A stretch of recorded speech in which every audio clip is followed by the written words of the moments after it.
두 번째 시간은 정장표 레오 수사님께서 제8시편이 말하는 하느님 찬양이라는 제목의 발제를 해주시겠습니다. 정장표 수사님은 가톨릭 대학교에서 신학학사, 예루살렘 프란치스칸 성경연구소에서 성경신학으로 석사와 박사 학위를 받으셨습니다. 현재 수원가톨릭대학교와 인천가톨릭대학교에서 시편, 지혜문학, 히브리어 등을 가르치고 계십니다. 정장표 수사님의 강의 박수로 맞이하겠습니다.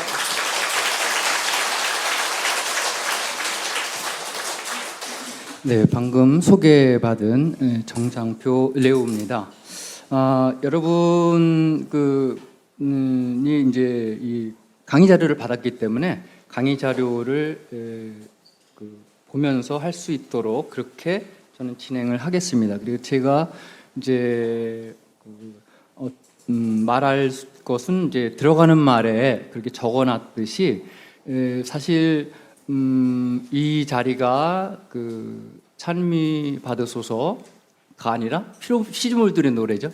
피조물들의 노래 800주년을 맞이해서 개최되는 것이기 때문에 거기에 포커스가 맞춰지지만 저는 이제 그쪽 전문가가 아니고 제가 맡은 파트는 성경이기 때문에 사실 저의 주안점은 8번째 시편에 맞춰져 있어요.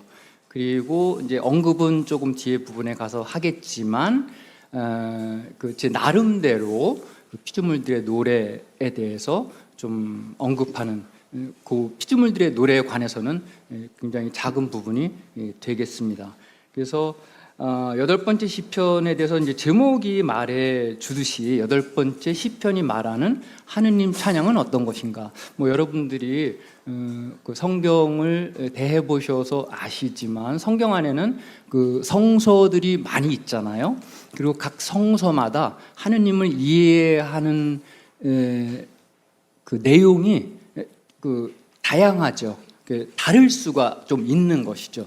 합쳐서 다 같지만 왜냐하면 우리가 하느님을 알 수는 없는 것이기 때문에 그 하느님을 그 성경 저자가 어떻게 이해했는가를 이제 적어놓은 것이기 때문에 우리의 시편 성서 안에는 150개의 시편들이 있지만 그중 그 150개의 나름대로 하느님 이해들이 굉장히 다양하거든요. 그리고 그들이 또 찬양하는 방법도 다르거든요. 그래서 저의 이제 발제 제목은 이 8번째 시편은 그럼 하느님의 찬양에 대해서 뭐라고 하고 어떻게 얘기하는가, 그것이 제가 말씀드리려고 하는 주제입니다. 그리고 이제 8번째 시편을 공부하다 보니까 특히 이제 피조물들의 노래, 그리고 이것이 돌아가신 프란치스코 교황님께서 내신 회칙의 이제 제목의 본문의 일부가 라우다토 시라는 것이 들어가면서 더 이제 유명해졌잖아요. 그리고 또 우리 현대를 살아가는 사람들에게 아주 중요하게 다가온 환경 문제를 많이 다루었는데 저도 의도치 않게 공부를 하다 보니까 거기에 좀 관심을 갖게 되면서 여기에 이제 인간이 등장하고 인간과 하느님과의 관계가 등장하는 데 있어서 8번째 시편의 저자는 인간을 하느님과의 관계, 또 다른 피조물들과의 관계에서 그 관계를 어떻게 얘기하고 있는가, 이것도 한번 말씀을 드리려고 합니다. 그래서 전체 중에서 제가 이렇게 강조해서 이렇게 말씀드리려고 하는 것은 3절과 7절에 대해서입니다. 먼저 우리가 늘 그렇듯이 하느님 말씀은 본문이 말씀 자체가 가장 중요한 것이죠. 그래서 본문을 듣고 이제 시작하겠습니다. 여기 띄워지는구나. 여러분들이 다 아시겠지만 제가 대표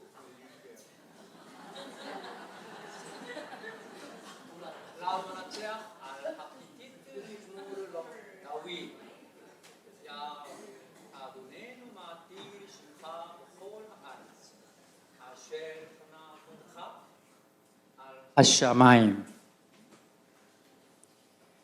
미피 올림 워용킴 이사타 오들라마 안 조로레하 로하슈비트 오예브 우미트나켐 키에르에 샤메하 마세 에츠보테하 야레아흐보 호하빔 아쉐르 고난타 마에노시키 티스코렌 우베나담 키 티스코레덴노 와토 하스레 후 모아트 메엘로힘 보하보드 보하다르 토 아토레후 탐슐레후 보 마세야데하 콜 샤타 타하트 라글라우 조네 왈라핌 굴람 보감 바하모트 사다이 지포르 샤마임 우드게 하얌 오베르 오르호트 얌밈 야웨 아도네누 마아티르 심카 버홀 하아레츠. 예, 이것이 이제 그 본문이에요. 그리고 제가 이제 자료에 그걸 안 실은 거는 그 이제 뭐 폰트 문제나 이런 거 그 저작권 문제 이런 것 때문에 혹시라도 그 문제가 생길까봐 원문을 안 넣었어요. 그래서 거기 이제 번역만 있는 것이죠. 그다음에 이제 번역을 보면은 1절은 이제 기도라고 할 수가 없겠죠, 그죠? 성가대 지휘자 기띠테 맞추어 시편 타. 이건 이제 보통 시편 연구에 있어서 그 뭐 머리글 또는 그 이제 뭐 제목 이런 말로 얘기를 해요. 그래서 우리 한글 번역에서는 대괄호를 쳐놨잖아요, 그죠? 그래서 본 기도하고는 조금 떨어진 것이다. 이제 그 연구에 의하면은 이제 이 머리글에 해당하는 거는 그 기도 본문보다는 조금은 나중에 붙여진 이제 그런 것들이다 이렇게 얘기를 하는 것이에요. 그래서 기도문 자체는 이제 2절부터 시작이 되죠. 우리 주님이신 야훼시여, 당신 이름 온 땅에 얼마나 장엄한지, 당신 위엄 하늘 위에 있기 때문이오이다. 어린이들과 젖먹이들의 입으로 당신은 요새를 세우셨나이다. 당신 적대자들 때문에 적과 복수하는 자를 멸하시기 위해 진정 제가 바라보나이다. 당신 하늘을 당신 손가락의 작품들. 아, 이거 안 되겠네. 제가 그 알람을 해놨더니 소리가 막 들려. 진정 제가 바라보나이다. 당신 하늘을, 당신 손가락들의 작품들을, 당신께서 박아놓으신 달과 별들을. 도대체 인간이 무엇이길래 당신께서는 그를 기억해 주시나이까? 도대체 사람의 아들이 무엇이길래 당신께서는 그를 지켜봐 주시나이까? 당신께서는 그를 신들보다 조금 모자라게 만드셨나이다. 그러나 영광과 영예로서 당신께서는 그에게 관을 씌워주셨나이다. 당신께서는 그로 하여금 당신 양손의 작품들을 맡아보게 하셨나이다. 당신께서는 모든 것을 그의 양발 아래 두셨나이다. 작은 가축들과 큰 가축들 모두와 들짐승들까지, 하늘의 새들과 바닷길들을 다니는 바다물고기들, 우리 주님이신 야훼시여, 당신 이름 온 땅에 얼마나 장엄한지. 먼저 하나 이제 좀 그 수정하고 가야 될 게 있는데, 제가 그 여러분 갖고 계시는 그 강의 자료에 47쪽에 보면은 그 밑에서 그 큰 제목 6번 제8 시편의 신학 이렇게 했죠. 그 위에 하나 둘 가면은 기띠티에 맞추어라는 머리글로 미루어 보아 이후 노동용으로도 사용되었을 것이다 이렇게 적혀 있죠. 그거는 이렇게 없애세요. 그 제가 여기 좀 졸렸는지 쓰지 말아야 잘못된 내용이에요. 그래서 그거는 삭제해 주세요. 그래서 이거는 사실 제 발표하고 그렇게 깊은 관련이 없지만 이렇게 언급을 했기 때문에 이것에 대해서 설명을 안 해드릴 수가 없어서 이것에 대해서는 따로 이제 말씀을 드리겠는데.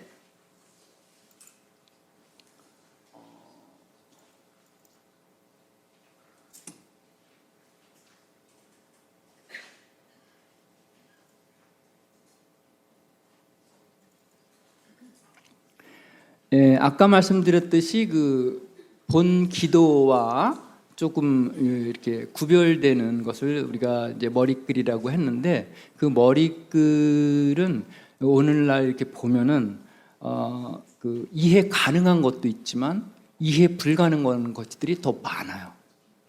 그런 이제 한계가 있고, 그러나 이제 이해 가능한 것들도 있는데, 그 중에 이제 여기 하나 나오는 기띠트에 맞추어 제가 써놓은 것은 거기 히브리어로 알학기띠트라고 이렇게 돼 있어요. 요것에 대해서는 두 가지 주장이 있어요. 그게 뭐냐면은 이제 머리글 중에는 해당 시편의 어떤 음악적인 요소를 언급해주는 그러한 머리글 부분이 있는데, 그 중에 하나가 이런 것들이에요. 그러니까 예를 들면 여러분이 시편 보시면은 팔도음에 맞추어라든지 현악기 반주에 맞추어 이런 것이 써 있을 거예요. 그러니까 그 말은 뭐냐면 해당 기도를 현악기 반주에 맞춰서 바치라는 것, 또는 팔도음, 그 당시에 히브리 사람들 팔도음이 정확히 어떤 것인지 모르지만 그들 나름대로 갖고 있던 음계가 있었을 거예요. 그런 것들이 이제 음악적인 요소인데, 요것도 이제 그런 것에 해당하는 것인데, 요것에 대해서는 두 가지로 우리가 해석을 할 수가 있어요. 하나는 뭐냐면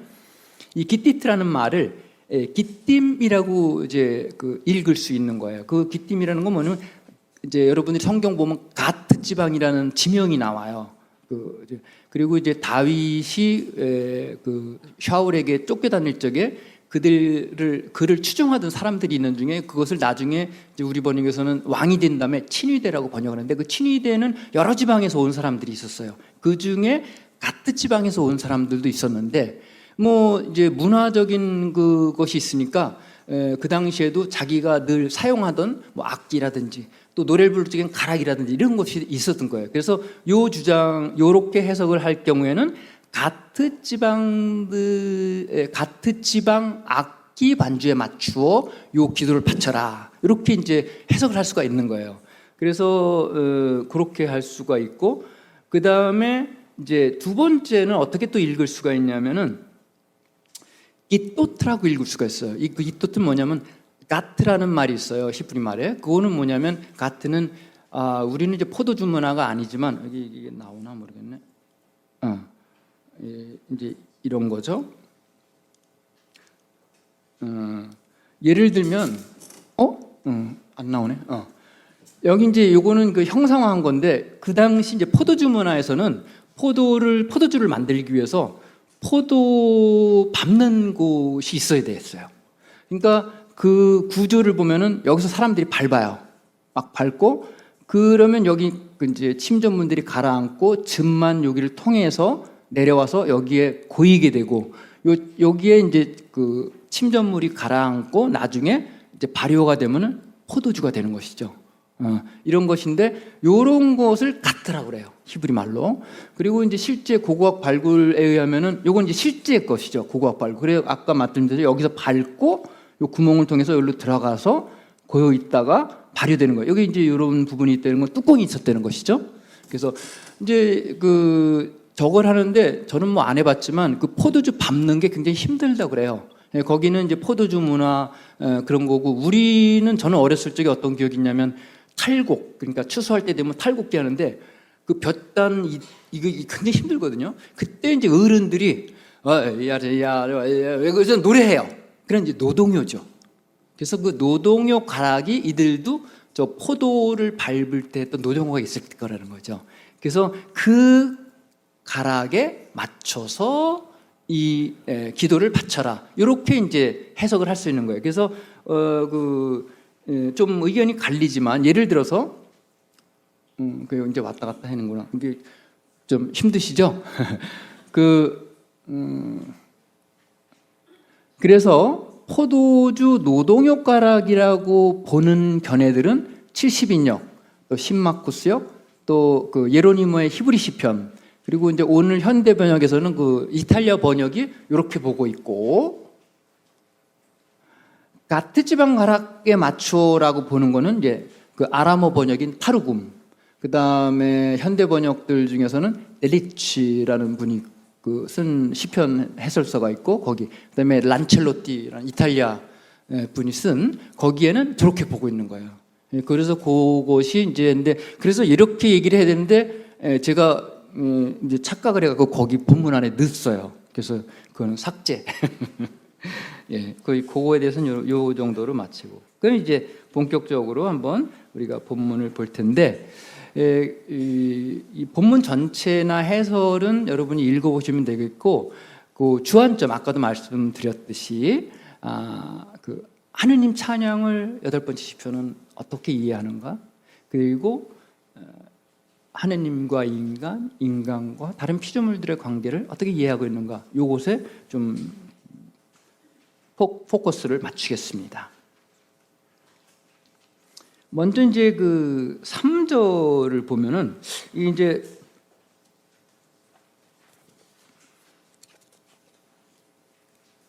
(3절을) 보면 어린이들과 젖먹이들의 입으로 당신은 요새를 세우셨나이다.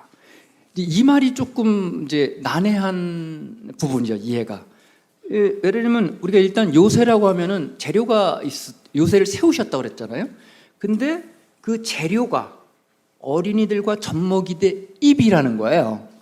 그러니까 이게 이제 물론 비유적으로 썼다는 것을 우리가 짐작은 하지만, 이제 이런 것이 이제 그 공부가 필요한 부분인데, 그것에 대해서 좀 이제 알아보겠습니다. 먼저 어린이들과 젖먹이들이라는 요 표현은 관용적 표현인 것 같아요. 예를 들어서 1 사무엘 15장 3절, 22장 19절을 보면은 이 표현이 그대로 나와요.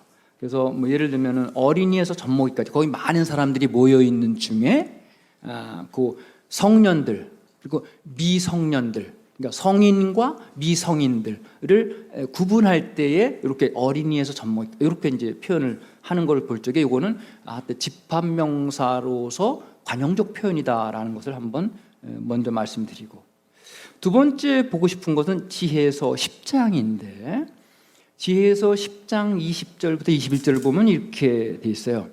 그리하여 의인들이 악인들에게서 전리품을 거두고 나서 주님 당신의 거룩한 이름을 찬송하고 자기들을 지켜주신 당신 손을 한 마음으로 찬양하십니다. 왜냐하면 지혜가 벙어리들의 입을 열어주고 어린이들의 혀를 똑똑히 말하게 해줬기 때문입니다. 이 지혜서는 말이 지혜서지, 사실 이 지혜서 내용을 살펴보면은 일종의 이스라엘의 그 구원 역사의 재해석 또는 재독서라고 할 수 있는 거예요. 무슨 말이냐면은 이제 창조 얘기 또 이집트 탈출 얘기를 이 지혜서가 언급을 하고 있어요. 하지만 그것을 다시 쓰는 거죠. 그러니까 지혜서 저자가 그 살았던 당시의 상황에 비추어서 이것은 어떻게 우리가 읽을 수 있는가. 이제 그런 면에서 지금 10장 20절부터 22절은 사실은 그 내용이 뭐냐면 탈출기를 얘기하고 있는 거예요. 그래서 여러분이 탈출기 15장을 보면은 14장까지 이제 막 탈출하면서 이집트 병사들이 막 쫓아오는 과정에서 이들은 바다를 건넜고 그들은 바다에 모두 수장됐고, 그래서 15장에는 찬미가 흘러나와요. 하느님께서 이렇게 해주셨으니 하느님께 노래를 불렀다, 이렇게 이제 나오는 거죠. 그것을 지혜서 저자는 이렇게 다시 자기 말로 내놓는 거예요. 그래서 여기서 볼 적에 이제 벙어리들, 어린이들이라고 표현된 부분은 사실은 이집트 탈출, 그 갈대 바다를 건넌 그 백성, 그들은 빠져 죽었지만 이들은 살아남은 그 백성을 가리키는 것이군요. 그리고 이제 거기서 지혜문학답게 이들을 뭐라고 표현하냐면 의인들이라고 표현하고 있어요. 그리하여 의인들이 악인들에게서 전리품을, 여기서 이제 악인들, 그러니까 대치 상황을 놓는 거예요. 전리품이라는 말은 그 이제 다 빠져 죽은 그 이집트 병사들 얘기하는 거예요. 그러니까 이집트와 이스라엘을, 그 백성들을 의인들과 악인들로 대별시키는, 이건 이제 의인들 악인들이라는 표현은 지혜문학의 대표적인 그 전형적인 그 표현이거든요. 이제 그렇게 표현하고 있는 거예요. 그러나 내용은 이집트 탈출이다. 여기서 말한, 그래서 이제 그 조금 아까 말씀드렸듯이 거기 제가 적어놨듯이 그 이스라엘 백성, 벙어리들과 어린이들, 이스라엘 백성을 얘기하고 그들을 지혜에서는 의인들이라고 칭하고 있는 것이죠. 근데 여기 하느님께서는 벙어리들과 어린이들로서 표현된 의인들인 그분 백성의 입과 혀를 통해서 찬송과 찬양을 받으셨다고 이 지혜서 10장은 얘기를 하고 있어요. 그리고 여기 이제 한 가지 특이한 거는 어린이들이라고 한 거는 지금 우리가 보고 있는 8번째 시편 3절에 있는 어린이들에 대한 70인역 단어와 똑같은 단어를 사용하고 있어요. 그 다음에 이제 거기 3절에서 또 하나 보고 싶은 건 이제 요새라고 그 번역한 부분인데, 요 요새라고 번역된 거는 이제 오즈라는 말인데, 오즈는 원래 뜻은 아자즈라는 이제 동사에서 나온 명사로서 강하다. 그래서 오즈라는 거는 일반적으로는 힘, 강함, 이런 것이 일차적인 뜻을 갖고 있는데, 요새라고 번역된 거는 아마 성경에서 여기뿐인 것 같아요. 시편 저자는 이 전쟁이라는 모티프 안에서 야훼 하느님과, 여기 이제 그 3절에 그렇게 나오죠. 적대자들, 왜 요새를 세우셨는가에 대해서 당신 적대자들 때문에 적과 복수하는 자를 멸하시기 위해 요새를 세웠다. 이게 하나의 전쟁 구도의 그런 전쟁 구도라는 그 모티프가 그 여러 모티프들이 있는데 그 중에 전쟁 모티프를 여기서 사용하고 있는 것인데, 그래서 그분과 그분께 반대하는 세력을 이분법적 구도 안에서 배치시키고 있어요. 이제 이런 문맥 안에서 요새는 하느님의 거처인 하늘을 가리킵니다. 그래서 그 이제 거기 그 제가 적어놨듯이 115시편 3절이나 123 그 이제 시편 그리고 103 이런 데 보면은 우리 하느님은 하늘에 계시다. 하늘에 좌정하신 분이시여. 야훼께서는 하늘에 그분 어좌를 세우셨다. 또 뭐 물들의 그분 방들의 들보들을 마련하신 분. 또 하늘의 엘을 찬송하여라. 이렇게 전부 그 성경은 그 하늘 샤마임을 야훼 하느님의 거처로 표현하고 있는데, 여기에서 말하는 이제 요새는 그 하느님의 거처를 말하고 있어요. 그것은 이제 또 이제 150시편의 1절의 말과 연결해 볼 적에도 정당성을 인정받을 수 있는데, 150시편 1절을 보면은 이렇게 되죠. 할렐루야, 애를 찬양하여라. 그분의 거룩한 곳에서 그분을 찬양하라. 그분의 힘센 창공에서. 여기 힘센 창공이라는 말의 히브리 말이 오즈예요. 여기 형용사적으로 이제 번역을 했지만, 그래서 그분이 계신 거룩한 곳은 힘센 곳. 그러한 그 힘센이라는 원래 1차적 의미를 사용한 이 말이 지금 우리가 보고 있는 3절의 요새라고 번역된 이제 부분인 것이죠. 그렇게 볼 때 이 요새는 하느님의 거처를 가리키는 것이다. 70인역은 어떻게 번역을 했는가 봤더니 이것을 아이논이라고 번역을 했어요. 이 아이논은 찬양이라는 뜻이거든요. 그래서 여러분이 이 8번째 시편은 신약에서 3군데인가 4군데서 인용이 되고 있거든요. 거기에는 다 이 번역으로 나와요. 요새라는 말이 안 나오죠. 왜냐하면 70인역의 번역을 인용했기 때문에. 그렇죠. 그래서 그 70인역은 이 부분을 이렇게 번역을 해요. 어린이들과 젖먹이들의 입으로부터 당신께서는 찬양을 마련하셨나이다. 조금 아까 말씀드렸듯이 이 요새는 하느님의 거처인 하늘을 가리킵니다. 그리고 어린이들과 젖먹이들의 입으로라는 표현은 그 의인들, 이제 지혜서에서 의인들로 표현된 이스라엘 백성을 하느님 백성을 가리키고, 따라서 이 표현은 하느님 백성의 입에서 나오는 하느님 찬양을 함축적으로 내포한다고 이렇게 볼 수가 있겠습니다.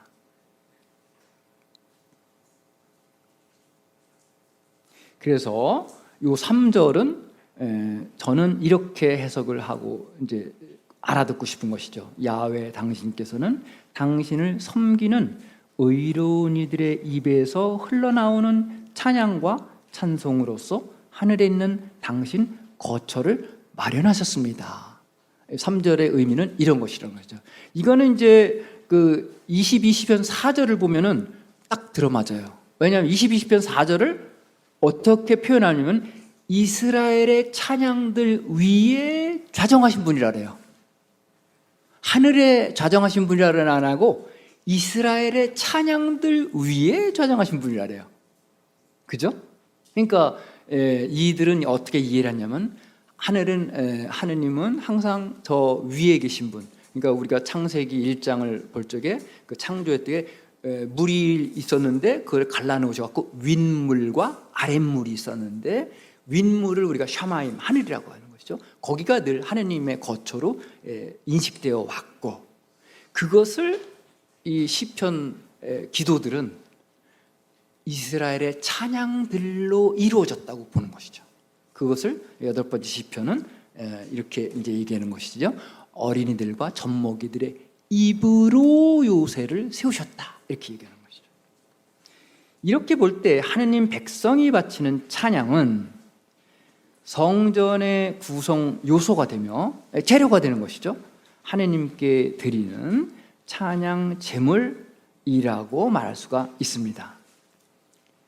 신약의 히브리서는 하느님께 바치는 찬양 제물이란 하느님 이름을 찬미하는 입술의 열매다라고 얘기하고 있어요.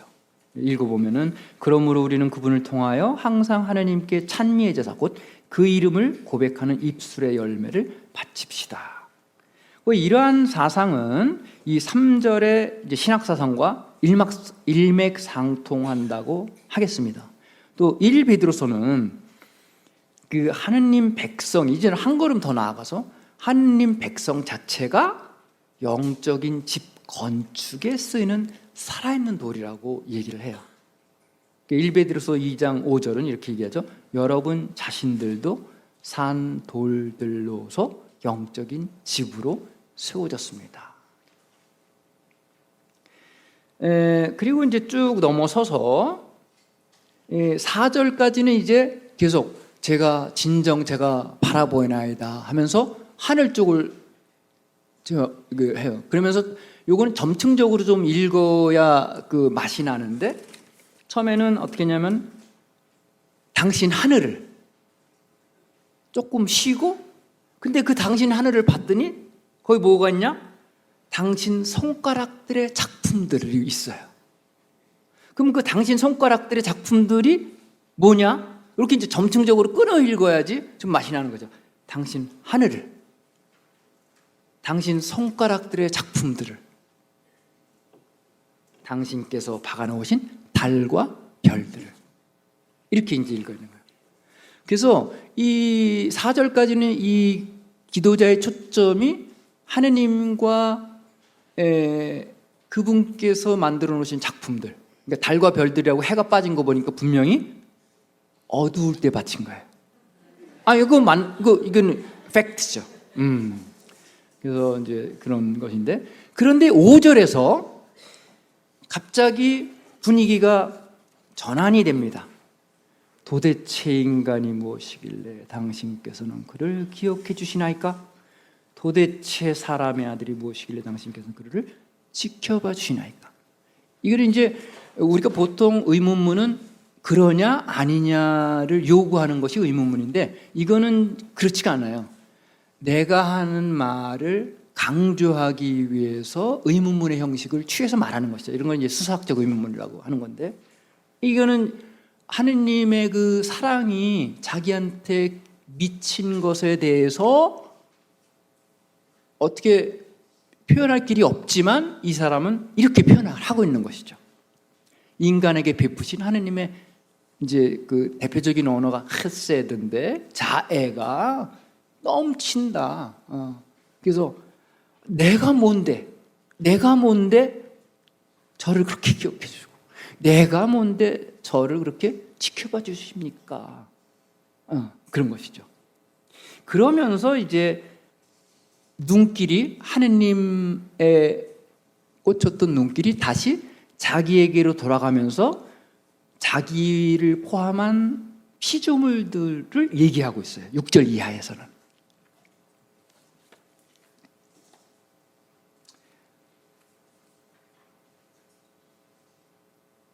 그래서 6절 이하에서는 5절에서 언급한 인간을 향한 하느님의 배려의 내용이 구체적으로 열거가 됩니다. 이제 6절에서는 이제 그렇게 얘기를 하고 있죠. 당신께서는 그를 신들보다 조금 모자라게 만드셨는데 그럼에도 불구하고 영광과 영예로서 당신께서는 그에게 관을 씌워주셨다. 그러니까 다른 피조물들과는 조금은 구별된다는 이제 그런 얘기인 것이죠. 여기 이제 영광과 영예라는 두 단어만 나왔지만 사실 이 단어 말고도 다른 뭐 여러 많은 단어들이 있는데 하느님을 거론하고 서술할 적에 이런 단어들이 사용이 많이 되는데 이제 하느님을 인식한 인간 측에서의 속성, 하느님의 속성들이라고 할 수 있는 것이죠. 그 하느님의 속성을 인간에게 부여해 주셨다는 것이죠. 관을 씌워 주셨다. 부여해 주셨다는 거죠. 그건 뭐냐면은 인간의 지위가 이제는 다른 피조물들과는 조금 달라졌다는 것이죠. 그래서 그걸 부여해 주심으로써 약간의 지위가 격상됐다는 것을 이제 의미하는 것이죠.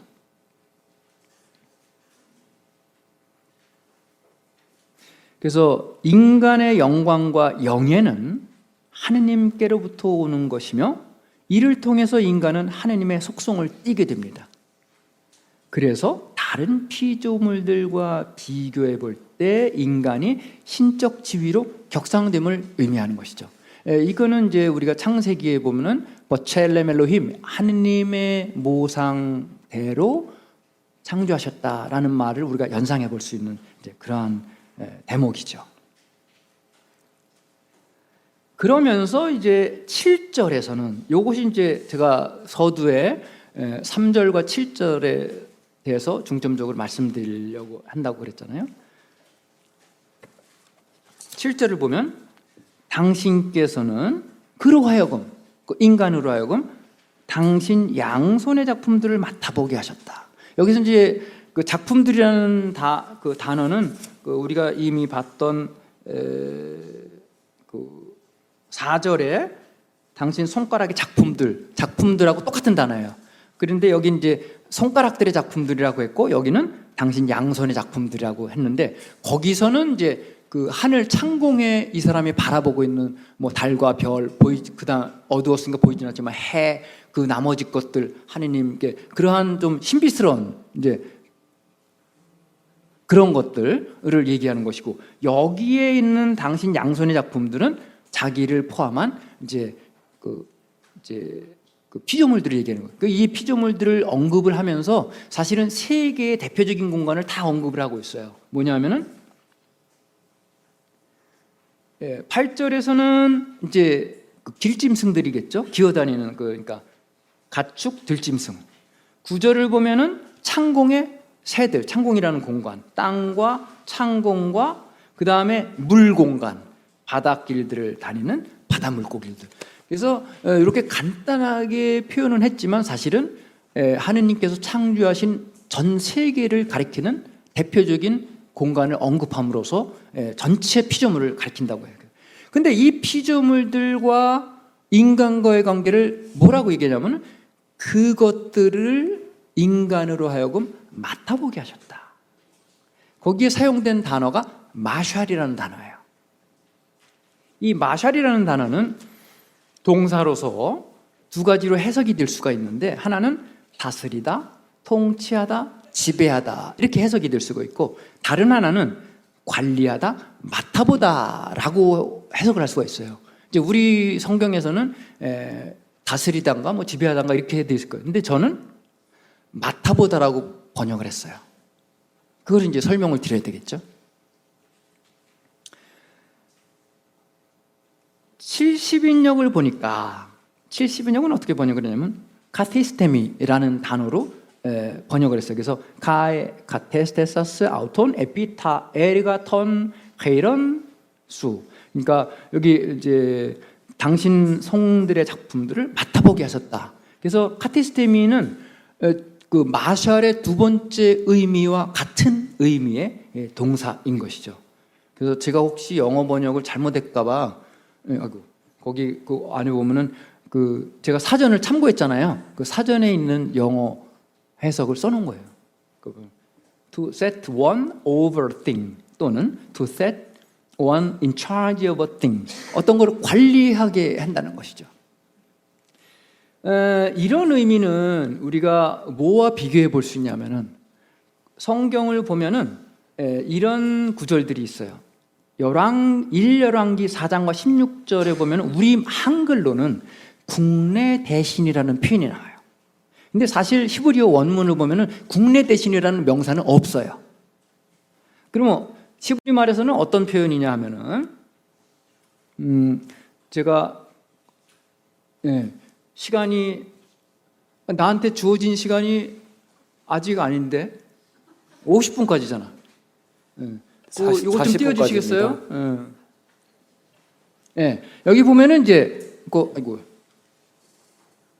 열왕기에 보면은 여기 알하바이트라는 거예요. 히브리 말은 뭐냐면 그 집 위에 있다. 그 집 위에 있는 사람. 이것을 국내 대신이라는 명사로 번역을 한 거예요. 그러니까 그 말은 뭐냐면 관리하고 있다는 것이죠. 그래서 여기 보면은 1열왕기 16장 9절 보면은 국내 대신 아르차. 이거는 그 집 위에 있는 아르차예요. 직역을 하자면. 맡아본다는 거죠. 그 집. 그러니까 이제 그 다음에 마찬가지로 16장에도 이제 마찬가지예요. 그리고 이것은 창세기의 요셉과 관련해서도 이 표현이 등장을 해요. 창세기 41장 40절을 보면은 직역을 하면은 이런 거예요. 그대는 내 집 위에 있게 될 것이요. 우리 성경은 어떻게 번역하냐면 내 집을 그대 손 아래 두겠소. 이렇게 번역을 했죠. 그러니까 그 집 위에 있다는 것은 관리를 맡아본다는 이런 얘기죠. 그래서 이 본문들에 등장하는 악샤르, 아르차, 요셉은 모두 주인이 아니라 관리자 역할을 맡은 인물들이에요. 이사야서 22장을 보면은 쉐브나라는 사람이 나오는데 이 사람을 소헨이라고 불러요. 그 시종장이라고 우리가 번역을 했는데 여기도 보면은 이 사람의 임무가 뭐냐면은 알하바이트, 그 집 위에 있는 거예요. 그러니까 다 같은 의미인 것이죠. 히브리어로 보면은. 그래서 너는 궁궐을 관리하는 저 시종장 쉐브나에게 가거라 했는데 궁궐을 관리하는 이라고 우리말로 번역한 것이 그 집, 그러니까 그 집은 여기서 궁궐을 가리키는 건데 핫바이트, 그 집 위에 있는 저 시종장 쉐브나에게 가거라 이런 거예요.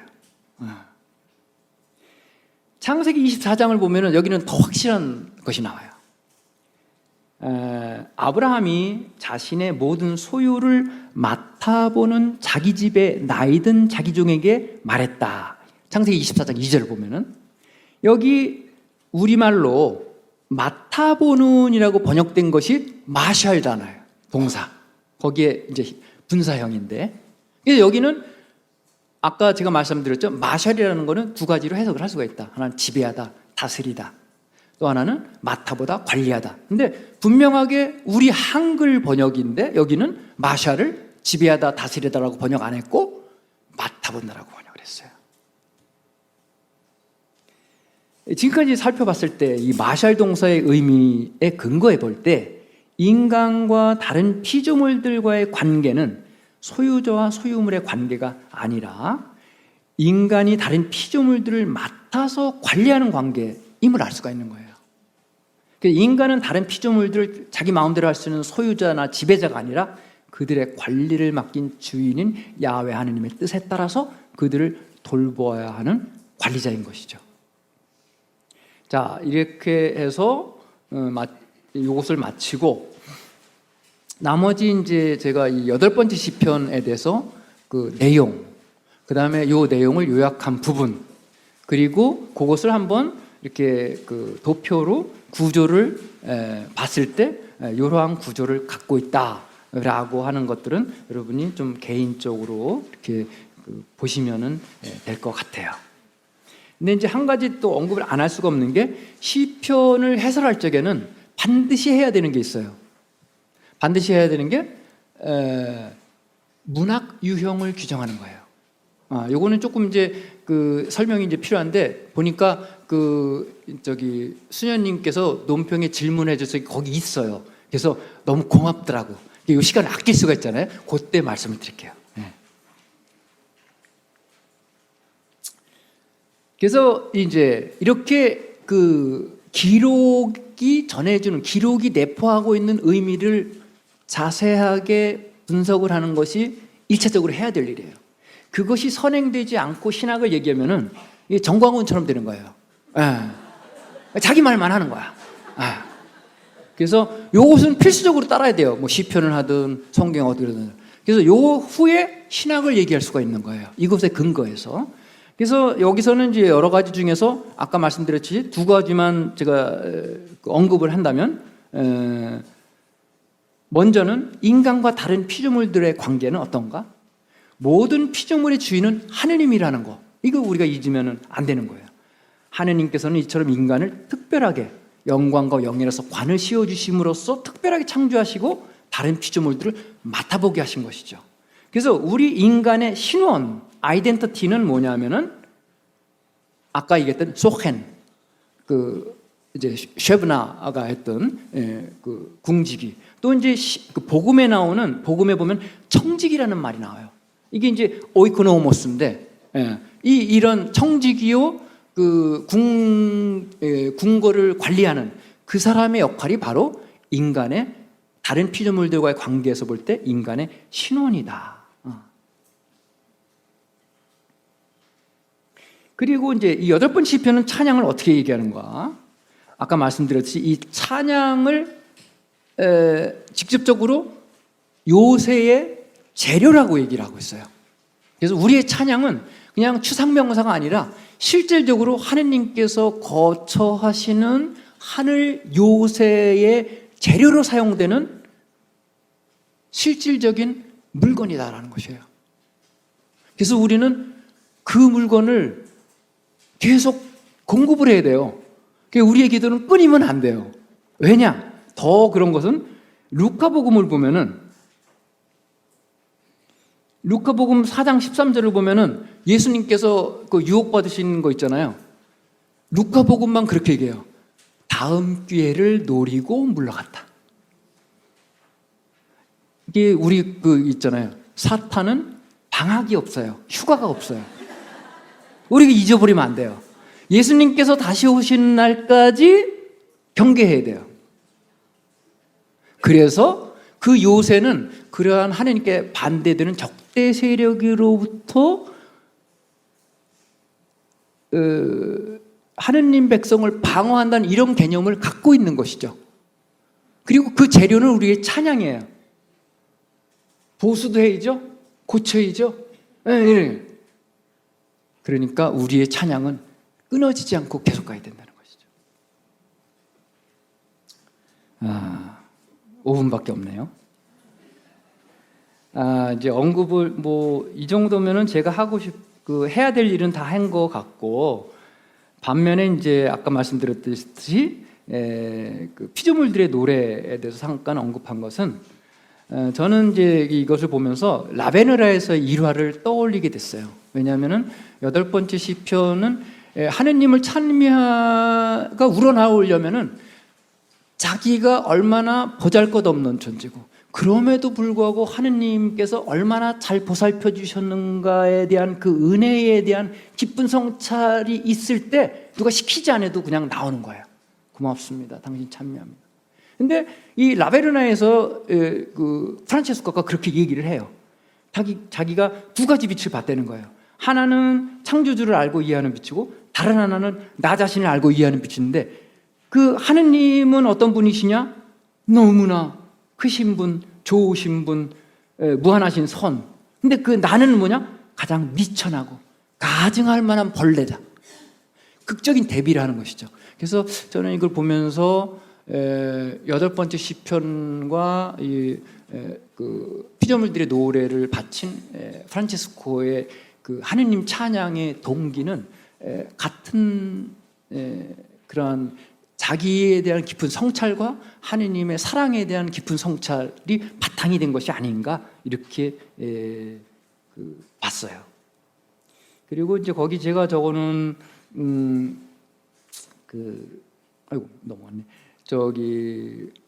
그 피조물들의 노래는 저도 이제 제가 프란치스칸 전공자가 아니니까 잘 모르겠죠. 그러나 이제 이렇게 저희를 봤더니 그분이 쓰신 게 그 13세기 때 쓰신 거잖아요. 그 당시 그 이탈리아 말은 제가 몰라요. 제가 이탈리아 말을 잘 하는데 몰라요. 그래서 그거에 대해서 현대 이탈리아 말로 이렇게 고친 것들이 많이 있더라고요. 그래서 거기에 그 인터넷에서 지금 좀 참조를 했고, 그 우리가 이제 번역 작업을 해서 낸 아시지 성 프란치스코와 클라라의 글의 번역이 또 나와 있잖아요. 그걸 참조해서 그래도 이제 강의할 적에는 조금 직역에 가까운 것이라든지 이런 걸 할 필요가 있어서 그렇게 제가 참조해서 번역을 했습니다. 여기 보니까 아까 말씀드렸듯이 그러한 그 찬미의 내용, 하느님을 찬미하는 이거 공통적인 거예요. 여기 보니까 이제 그 문법적으로는 그 3절부터 13절에 걸쳐서 8번에 걸쳐서 이 찬미하다 동사의 수동태 형식을 빌어서 수동태 명령형이 나와요. 그래서 하느님을 찬미하는 거예요. 그래서 이제 우리말로 찬미 받으소서 이렇게 번역을 했고, 14절에서는 능동형이 나와요. 똑같이 명령형으로. 거기는 4개의 동사들이 나와서 능동태 명령형을 사용해서 이 찬가를 마치고 있어요. 이렇게 볼 때 이 노래는 찬양으로 시작해서 찬양으로 끝난다고 볼 수 있는데, 형식과 내용에 있어서 시편에서 148, 150 시편들을 연상시키는 이제 그러한 찬양 노래다라고 볼 수가 있겠어요. 두 작품 모두 창조주 하느님을 찬양하고 있다는 공통점을 가지고 있어요. 몇 가지 점에서 상이함 역시 볼 수가 있는데, 이제 8번째 시편은 이 전통적인 창세기 창조 신학의 기초에서 인간을 다른 피조물들의 관리자로 보는 반면에 피조물들의 노래는 인간과 다른 피조물들을 형제 관계로 보고 있어요. 그래서 이제 8번째 시편이 인간과 다른 피조물들 존재론적으로 구별하는 반면 피조물들의 노래는 이 둘을 동일 선상에 놓고 한 걸음 더 나아가서 해형제, 이제 피조물들의 노래, 해형제의 노래는 모든 피조물들이 상호 도움을 주고 있다라고 얘기해요.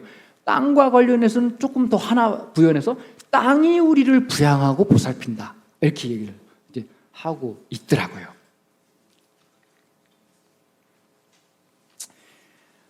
이 8번째 시편은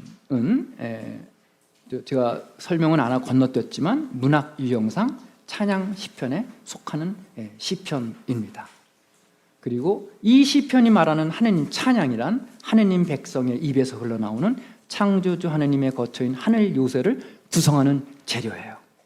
그리고 인간과 다른 피조물들과의 관계에도 생각해 볼 때 인간은 다른 피조물들을 그들의 관리를 맡긴 주인은 야훼 하느님의 뜻에 따라 그들을 돌봐야 하는 관리자예요. 곧 성경이 말하는 소헨, 시종장, 또 오이코노모스, 청지기가 인간의 신원인 것이죠.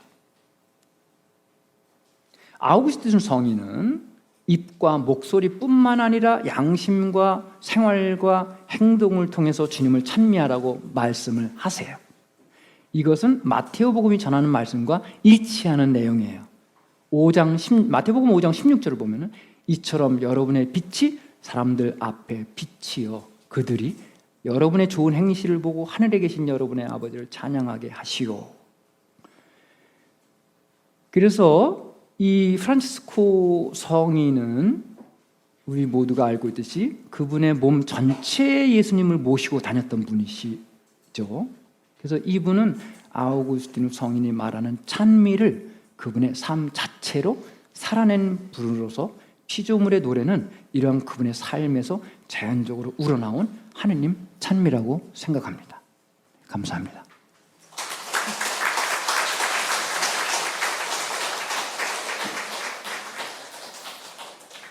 쫓기는 시간 가운데 마무리를 잘 해주셔서 감사합니다. 두 번째 발표의 논평자는 에나르케 성경 3 연구소의 임숙희 레지나 소장님입니다. 임숙희 소장님은 교황 청립 성서대학교에서 성서학 석사학위, 교황 청립 그레고리오 대학교에서 영성신학 박사학위를 받으셨습니다. 성경이 말하는 혼인, 로마서에서 기도를 배우다 등의 책을 저술하셨고 현재 가톨릭 대학교, 대학원 및 여러 곳에서 성경 강의를 하고 계십니다. 임숙희 소장님의 논평 듣도록 하겠습니다. 박수 주십시오. 안녕하세요. 임숙희 레지나입니다. 저는 순수한 평신도입니다.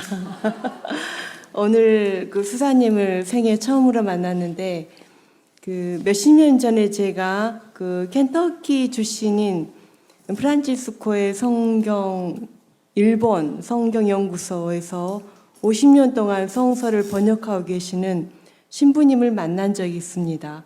그래서 오늘 그 레오 수사님을 만나니까 그 신부님 생각이 났습니다. 성서 연구란 수고로움과 인내의 시간이 필요한 것이고 또 이 시간을 통해 하느님께 찬미를 드리는 그 작업이죠. 그래서 이 시간을 통해 좋은 논문을 써주신 수사님께 감사를 드립니다. 제 논평을 읽겠습니다.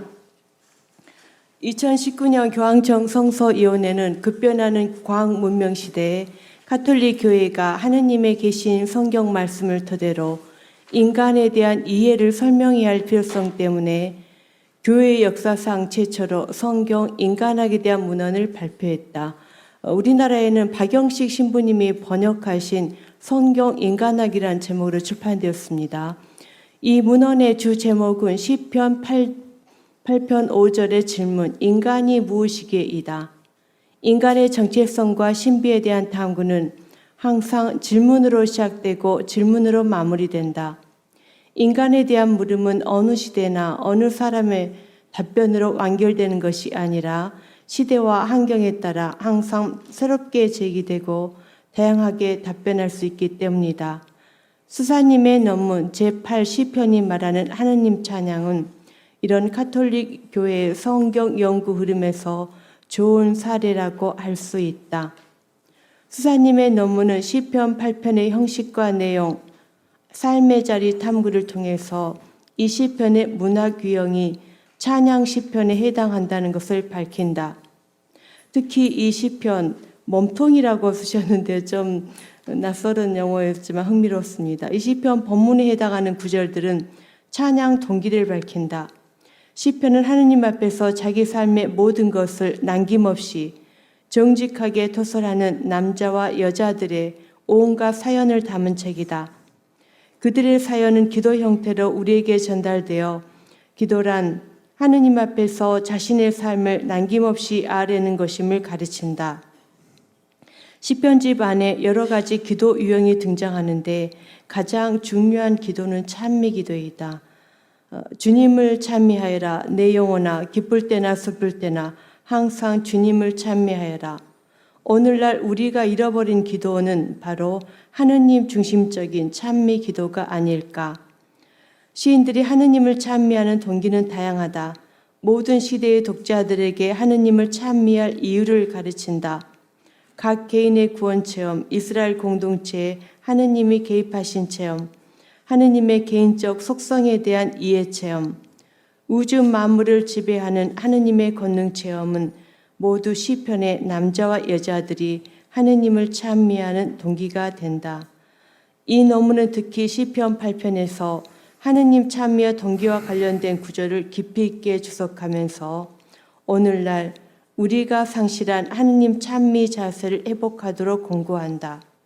고개를 숙이고 자기 자신 일과 능력에 매몰된 인간이 아니라 고개를 들어서 하늘을 바라보면서 모든 만물, 특히 인간을 창조하시고 피조물을 관리하는 책임을 위탁받은 인간의 존엄성을 생각할 때 인간은 하느님 찬미의 애침을 터뜨리지 않을 수 없을 것이다. 성경에서는 인간이 무엇이기를 질문할 때 항상 유한하고 나약한 인간에서 출발하지 않는다. 대신에 창조주, 구원자, 해방자, 영원한 분이신 하느님에게서 출발한다. 이런 측면에서 이 논문은 하느님 중심의 인간학을 다시 재건하고 성찰하도록 촉구한다. 나아가 이 논문의 독창성은 시편 8편과 RCC의 프란치스코 성인의 피조물들의 노래를 비교하면서 유사점과 차이점을 살펴보는 것을 통해서 시편 8편의 주제를 확장시킨 점이다. 시편 8편에서 인간은 피조물의 시종장, 청지기의 신원을 갖는다.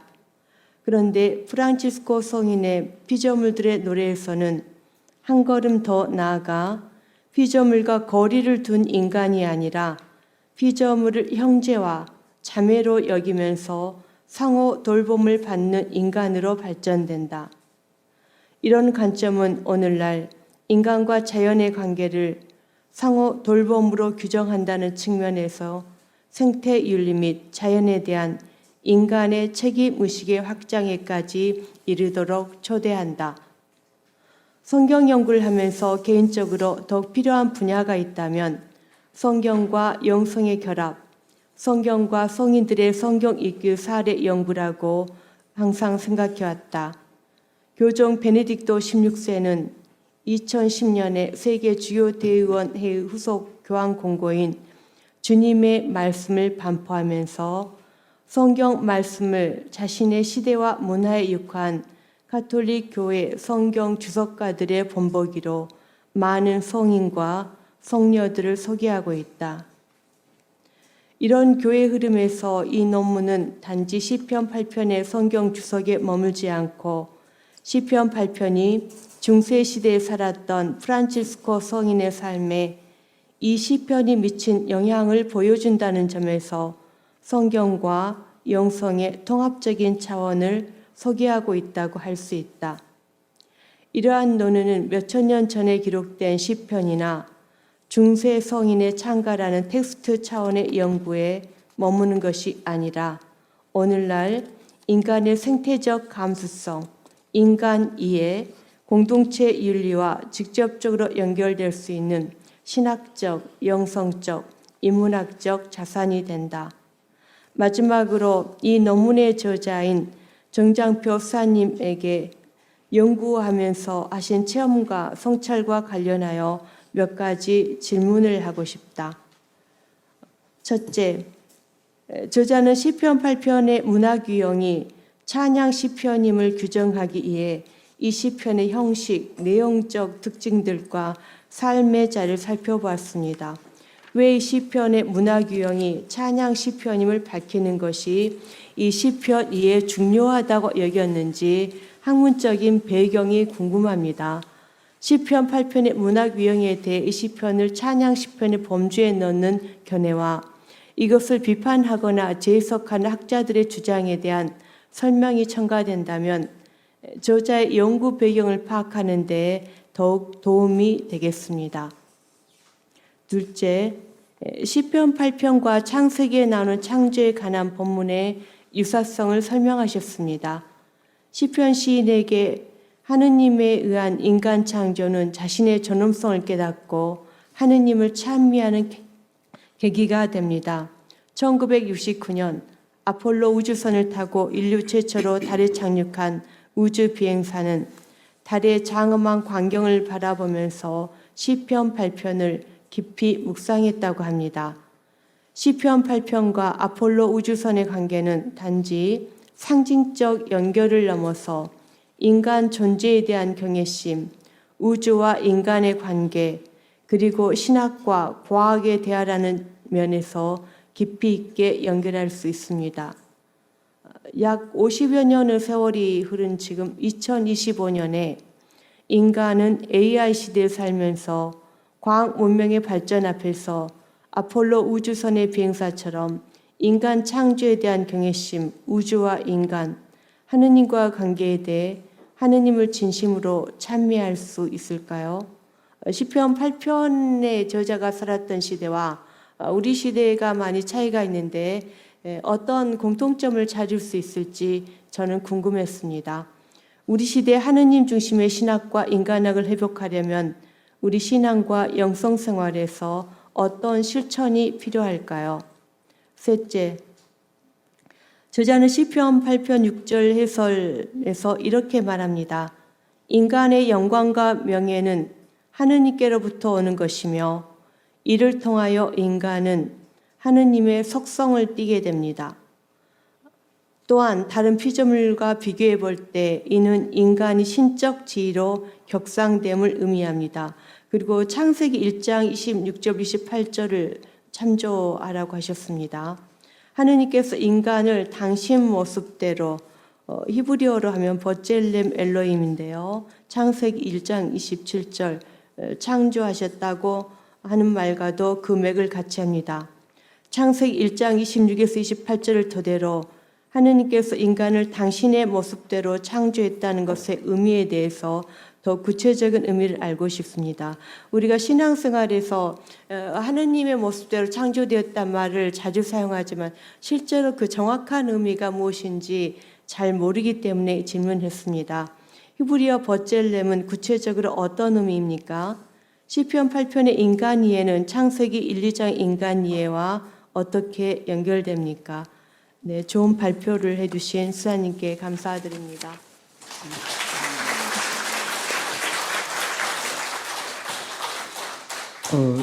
여기 이제 띄울 적에 제 컴퓨터 파일만 띄워주세요. 중간에 제 얼굴은 안 띄워도 되니까.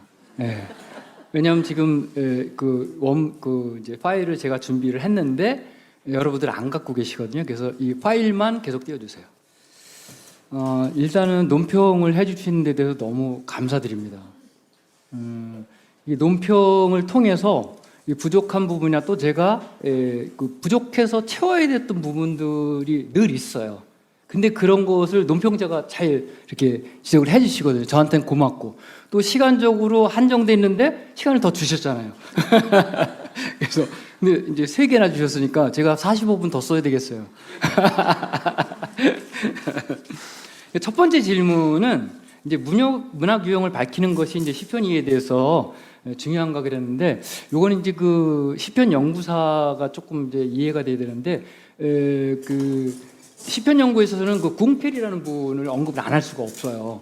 이제 그분 그래서 시편 연구할 때 궁펠 이전과 궁펠 이후 이렇게 말할 정도로 이제 헤르만 궁펠이 했는데, 그분이 살았던 시대에 독일에 유행했던 학파는 그 이제 종교사 학파라고 있어요. 렐리기운스케 슐러. 그 사람들이 집중했던 거는 궁켈 이전에는 이런 시편을 제외한 성서 같은 것들을 분석을 할 적에 이제 문학적인 면으로 분석하는 것까지는 연구가 발전이 됐는데, 그 분석을 하는데 연구하는데 기점이 되는 게 중동의 문학 형식이 아니라 유럽의 문학 형식을 갖고 했던 거예요. 그래서 이제 그 종교사학파가 간파했던 거는 그러면 안 된다. 그 문학이 태어난 토양에 그걸 연구해야지 거기 문학 형식이 있다. 이런 데 착안해서 이분은 처음에 창세기를 연구를 하세요. 그래갖고 이제 이분이 사용했던 말이 이제 우리말로는 양식이라는 말이 있고, 그리고 이제 저는 문학 유형이라고 했죠. 이분은 양식이란 말을 포럼이라고 했고, 그 다음에 제가 문학 유형이라고 한 건 가뚱이라고 했어요. 그래서 이제 이런 것을 연구를 이제 하신 분인데, 그래서 이분이 강조하는 거는 뭐 성경뿐이 아니라 어떤 거든지 형식을 띠지 않고는 전달이 될 수 없다는 거예요, 언어는. 그래서 성경도 마찬가지이기 때문에 그 양식을 분석하고 그 문학 유형을 규정하는 것이 필수적이다. 그래서 이제 시편 전문 해설서도 보면은 그거부터 해요. 그래서 이분이 강조한 거는 뭐냐면 3가지, 그러니까 문학 유형을 결정하기 위해서 3가지를 봐야 된다. 형식과 내용과 삶의 레지스팀 레벤을 봐야 되는데, 순서가 틀리면 안 돼요. 그 이전 사람들은 내용에 좀 치중을 했어요. 그러니까 좀 객관성이 좀 떨어졌는데, 이분은 형식을 맨 먼저 봐야 된다. 그 다음에 내용, 그 다음에 이것이 이제 특히 이분은 이 대부분의 시편은 예루살렘 성전의 공식 경신례 안에서 사용됐던 일종의 공식 기도문이다 이렇게 이제 얘기를 하기 때문에 그것이 탄생하게 된 지스밀레이벤을 이제 봐야 된다는 이제 이런 것 때문에 문학 유형을 밝히는 것이 이제 시편을 해설할 적에는 선행돼야 되는 이제 이런 거고 하나 더 이제 밝혀드리면 처음에 이제 이 궁켈이라는 분은 이렇게 구분했어요. 그러니까 두 가지로 구분했는데 하우프트 가뚱엔하고 클라이너르 가뚱엔. 그러니까 나는 이제 우리말에 좋은 말이 있더라고. 으뜸 문학 유형들과 버금 문학 유형들로 이제 구분했어요. 그리고 이제 그 주요 문학 유형들로서 이러한 것들 6개의 것들을 했는데 그 이후에 궁켈의 그 연구 결과 선에서 계속 진행이 돼요. 시편 연구가. 그래서 이제 그 이후는 조금 바뀌긴 했는데 그 이후에 이제 리핀스키라는 분은 이제 이런 식으로 좀 수정을 했어요. 그래서 저는 이제 이분의 그걸 따서 주요 으뜸 문학 유형들로 3개를 보고 있죠. 찬양과 탄원과 이제 감사 그리고 나머지 이제 이런 그 버금 문학 유형들을 이제 보는. 그래서 제가 그렇게 문학 유형을 언급을 했습니다. 네. 그리고 이제 두 번째 찬양 시편으로 분류하는 학자들은 누가 있고 또 그렇게 분류 안 하는 학자들은 있는가 이렇게 물어보셨잖아요. 그래서 제가 또 다시 한번 찾아봤는데 일단 찬양 시편으로 분류하는 그러니까 제가 가진 책들에서만 보면은 다 찬양 시편으로 분류를 해요. 란첼로티, 바이저, 브릭스 앤 브릭스, 그다음에 데리치, 데이. 요건 이제 그 공동 번역이라고 하는데 트라딕시옹 라 비블레 들 라 트라딕시옹 에큐메니크 아니구나. 트라딕시옹 에큐메니크 들 라 비블레구나. 요런 거. 그다음에 임승필 신부님 이제 했던 그 책도 다. 그리고 찬양 시편으로 구분 안 하는 해설서는 제가 아직 못 봤어요. 그리고 이제 두 번째 질문이 2025년 현재를 사는 현대인들이 아폴로 우주선의 비행소자는 인간 창조에 대한 경외심, 우주와 인간, 하나님과 관계에 대해서 하나님 진심으로 참여할 수 있을까? 또 이제 하나 또 질문은 우리 시대의 하느님의 중심의 신학과 인간을 회복하려면 우리 신앙과 영성에 어떤 실험이 필요한가? 질문이 이게 참 어려웠는데 첫 번째는 저는 이렇게 생각해요. 찬미할 수도 찬미하지 않을 수도 있다. 왜 그러냐면 그리스도교인들과 그렇지 않은 사람들의 차이라고 저는 생각을 해요. 그래서 하느님을 모르는 사람들은 이런 세상 신비, 인간 신비, 자연 신비에 대해서 찬미할 수는 있지만 이것을 하느님과 연관시킬 수는 없잖아요. 이제 그런 면에서 이제 이렇게 얘기를 했어요. 그리스도교인의 세계관은 하느님께서 이 세상을 창조하셨다는 이 신학적 창조관을 전제로 해요. 다시 말해서 신앙인의 일상은 신학적 일상이고 이 일상에서 맞닥뜨리는 모든 경험 역시 신학적 경험이고 이 경험으로부터 얻어지는 진리, 곧 지혜 역시 신학적 지혜일 수밖에 없는 것이죠. 따라서 세상 경험, 곧 인식을 통해 얻어진 모든 정보들을 평가하는 관점은 신앙의 관점일 수밖에 이제 없는 것이죠. 하나 언급하고 싶은 건 이제 폰 라트는 이렇게 얘기를 하는데 신앙과 지식을 따로따로 떼어놓지 않았다는 점이 아마도 이스라엘의 위대함이었을 것이다. 세상에 대한 체험들은 이스라엘에게 있어서 항상 신적 체험들이었다는 것이죠. 신에 대한 체험들은 이스라엘에게서 세상에 대한 체험들. 그러니까 신앙인들은 이럴 수밖에 없는 것이죠. 그리고 이제 또 이렇게도 얘기했는데 신앙을 내포하지 않은 인식이란 있을 수 없고 반대로 인식에 기초하지 않은 신앙 또한 있을 수 없다는 것이죠. 따라서 세상을 바라보는 시각, 우주를 바라보는 시각은 이제 그리스도교인들과 비그리스도교인들의 사이에 차이가 있을 수밖에 없다. 이렇게 저는 생각을 합니다.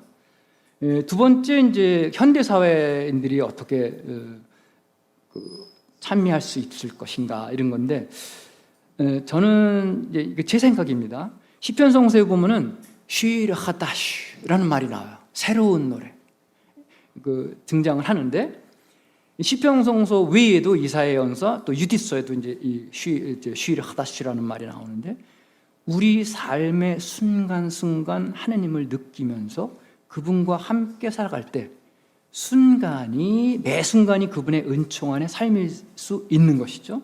그런 삶 안에서 매 순간 우리는 새로운 노래가 나올 수밖에 없어요. 왜냐하면 그분과의 관계 안에서 매 순간을 들여다볼 적에 그는 항상 새롭기 때문에, 그래서 항상 새롭게 감사드리고 새롭게 찬미할 수가 없는, 이것이 아마 시편 기도문에 나오는 쉬르 하다슈의 의미가 아닐까 그렇게 생각을 해요.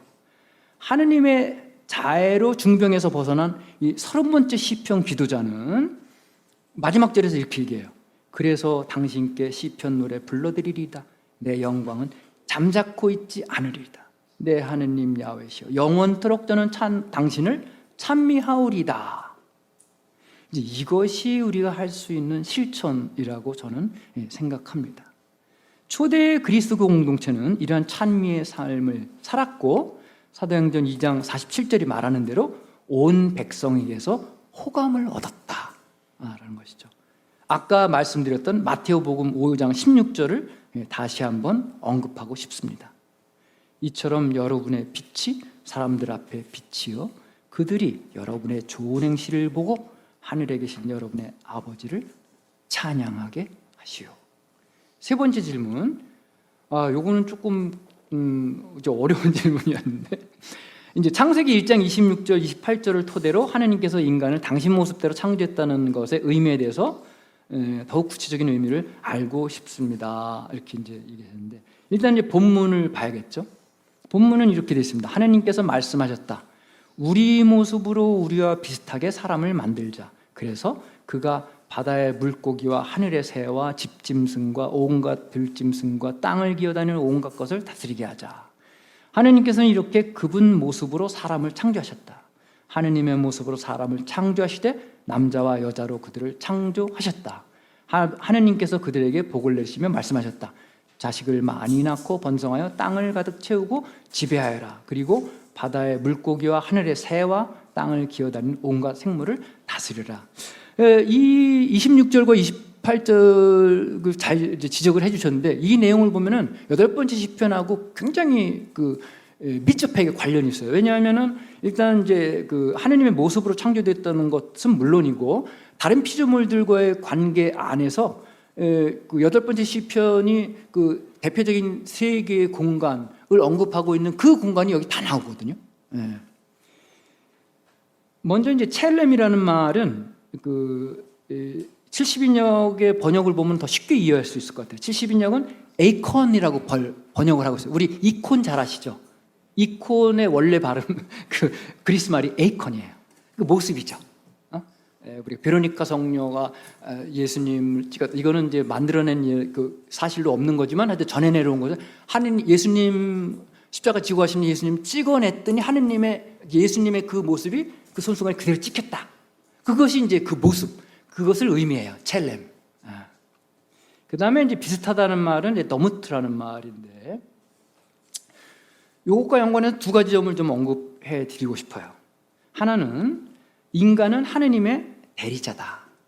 하느님의 모습으로 사람을 창조하셨다는 말, 1장 27절에 이거는 인간이 하느님에 의해 엘로힘의 모습대로 엘로힘과 유사하게 창조됐다는 거예요.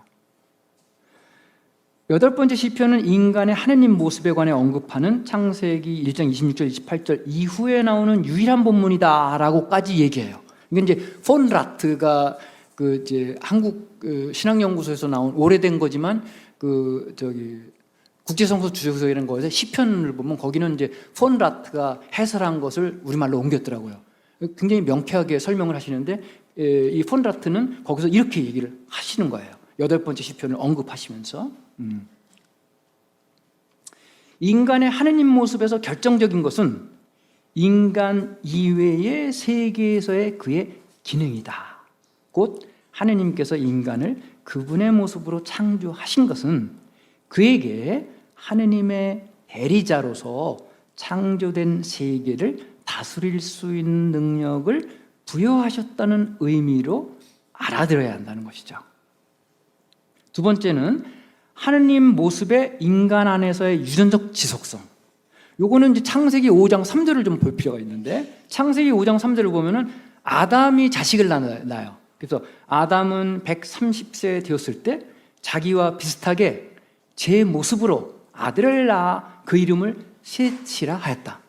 여기 표현은 아까 봤던 창세기 1장 26절의 그 표현하고 아주 비슷한데 순서가 바뀌었어요. 거기는 첼렘이 먼저 나오고 어무트가 뒤에 나오는데 여기는 순서만 바뀌었어요. 그러나 이제 같은 거죠. 그래서 이 창세기 55장 3절을 보면은 그 하느님의 모습은 처음 인간에게만 있는 것이 아니라 그 후손들에게도 유전되어졌다는 것이죠. 이러한 신학적 확대가 없다면 하느님 모습을 가진 한 원인간에 대한 언급은 의미 없는 신화적 명제에 불과한 것이다.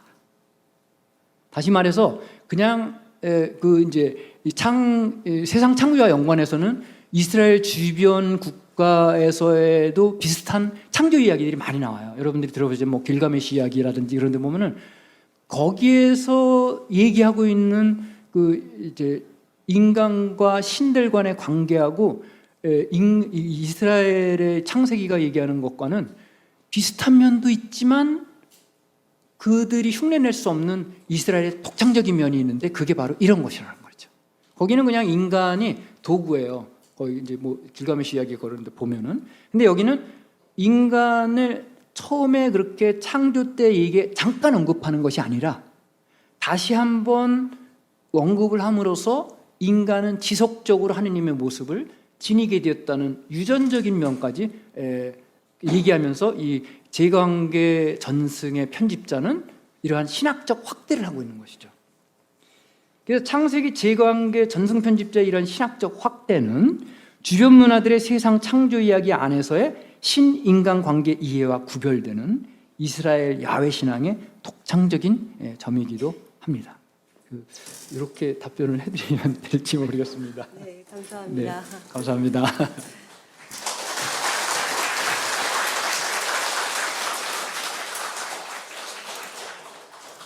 예, 두 분께 감사드립니다.